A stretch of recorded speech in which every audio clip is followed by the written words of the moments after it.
This is the Blaze Radio on demand.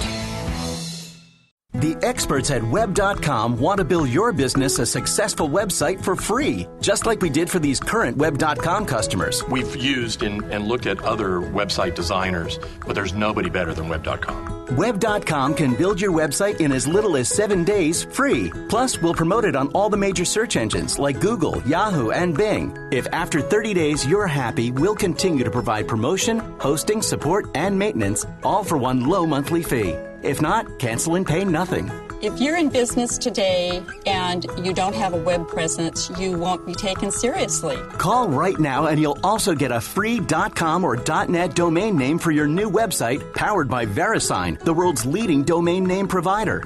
Call 800-490-1099 or go to web.com/radio. That's 800-490-1099. No upfront charge for site build, after which ongoing fees apply. Rights to site are relinquished when canceled. Domain included during active service, after which fees apply. The Buck Sexton Show. Our guest now is John Fund. He's a columnist for National Review. John, thank you for calling in. Pleasure, Buck. Thank you.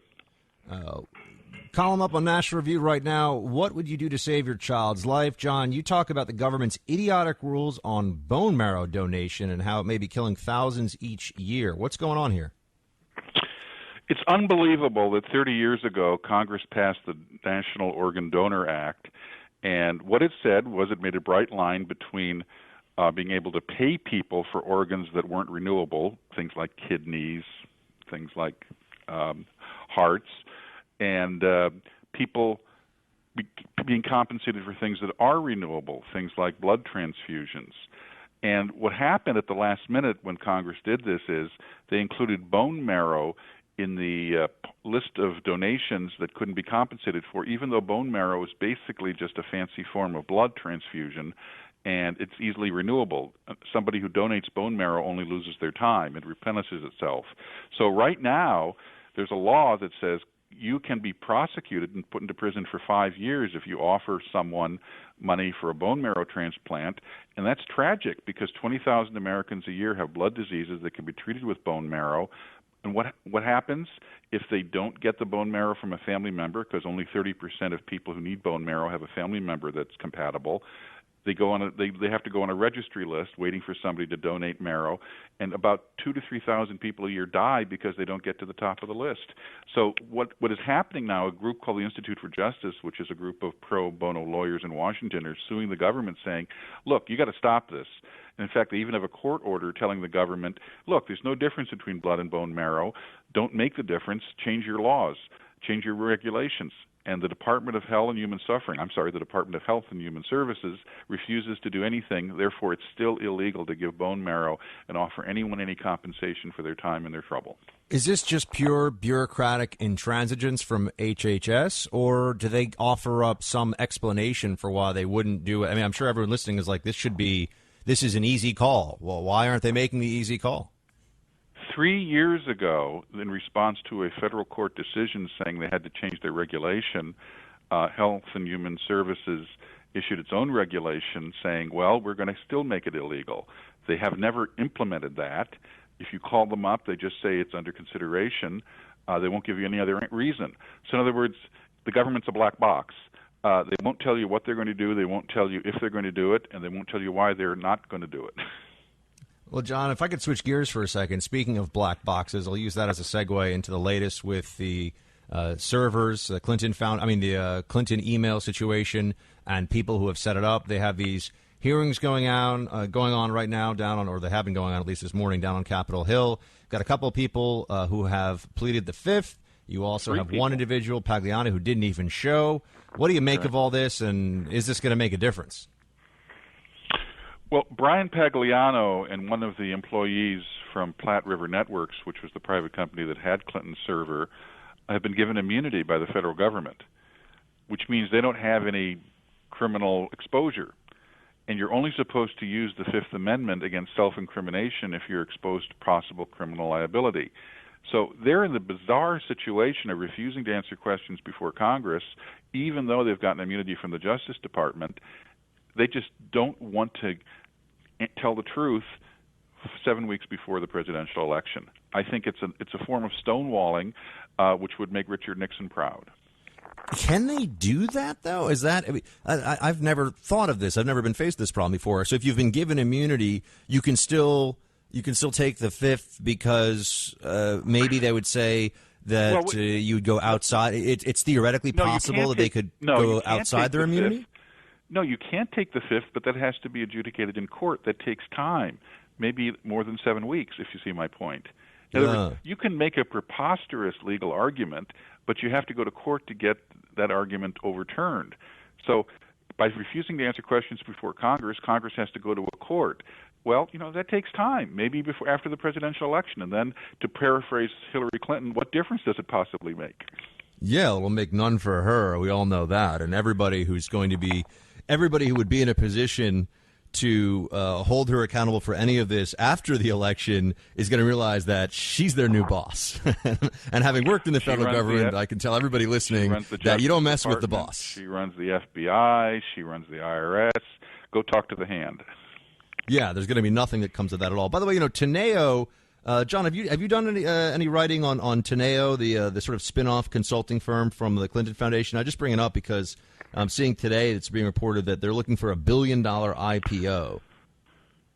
Oh, this is Doug Band's group. Yes, Doug Band's consulting Teneo, yeah. That's right. Doug Band was a big wheel in the Clinton Foundation, and he was basically the ambassador between the Clinton Foundation and the State Department.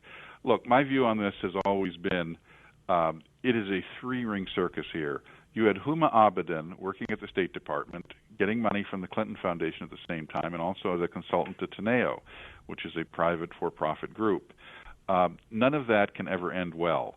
And we haven't gotten to the bottom yet of what's happening. We do know, just out today, that a Malaysian company was seeking favors from the State Department, and that someone from the Clinton Foundation was asking for meetings at the State Department at the same time that this Malaysian company was helping Bill Clinton with large fees for serving as an advisor to some university there.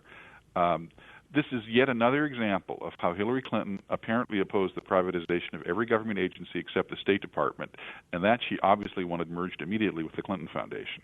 I think one thing that's hard for a lot of people who either don't cover this as a journalist or haven't worked inside the federal government it's not that it's hard to comprehend, but it's just not something that comes to mind quickly, is that there are all kinds of ethical constraints and obligations, and I had to fill out stuff about my finances and my background. I mean, continuously while you're at the CIA, they have all sorts of information they want about you and other federal government agencies. You have to find all these financial disclosures, and this is basic federal stuff. And for a lot of places, for outside employment, if I wanted to be tutoring English on the weekends, I would have had to get permission. Now, usually for some small things like that, they would say okay. But for anything where there's even the possibility of an appearance of a conflict of interest, or that I would interfere with your job, or that it just doesn't even reflect well on the agency, John, it's a flat no right out of the gate every single time, unless you happen to work for Hillary Clinton. That's the way that it seems to be. Well, it's a tale of two standards, and it's that simple. Now, here's why it matters to your audience. We right now, Buck, have all the evidence in the world, from the health scare, from the emails, from the Clinton Foundation, from all of her past dealings during the time she was First Lady, going all the way back to cattle futures, et cetera, and Whitewater. We have all the information we need to know about how Hillary Clinton would operate in office.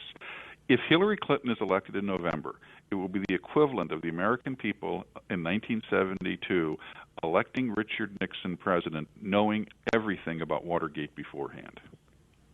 And isn't there some weird irony to the fact that Hillary's really one of her earliest political activities was trying to get Nixon impeached? This feels almost like Greek tragedy. Actually, not quite.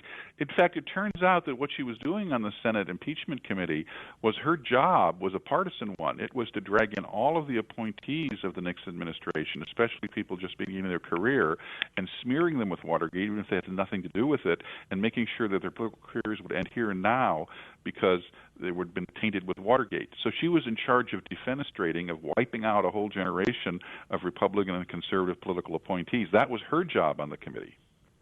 John, before we let you go, do you think that there has been a shift in the Trump campaign that's making them more competitive, or is this just a blip on the screen and we're about to see the Hillary rocket ship take off? Well, I don't think it can take off as long as she has pneumonia. she's off the campaign trail and recovering. I think the Trump campaign is still a mess. It's still got problems, but it's stabilized. And the point is, Buck, this race is very simple. If this race is more about Donald Trump's mistakes and his problems, he loses. If it's more about Hillary Clinton's mistakes and her problems, she loses. It's that simple. We're in a race to the bottom, and it will just depend on what image Hillary's problems or Trump's problems are in the minds of the independent voters who are going to decide this election. John Fund, columnist for National Review. Thanks so much for calling in, John. Great to talk to you. Pleasure. Thanks, Buck. The Buck Sexton Show. Hey, team, it's Buck. Have you tried a Casper mattress yet? They are incredible. They're obsessively engineered, and they come at a shockingly fair price for a mattress that brings together technology and comfort to also be a great value is just too much for any of you to pass up. It combines springy latex and supportive memory foams to create an award-winning sleep surface with just the right sink and the perfect bounce. Time magazine named it one of the best inventions of 2015. It is an award-winning mattress that absolutely will not disappoint. Try Casper for 100 nights risk-free in your own home. If you don't love it, they'll pick it up and refund you everything. Free shipping and returns to the U.S. and Canada. And for listeners of this show, you can get a special $50 toward any mattress by going to Casper.com/Buck, Casper.com/Buck, and using Buck as the code.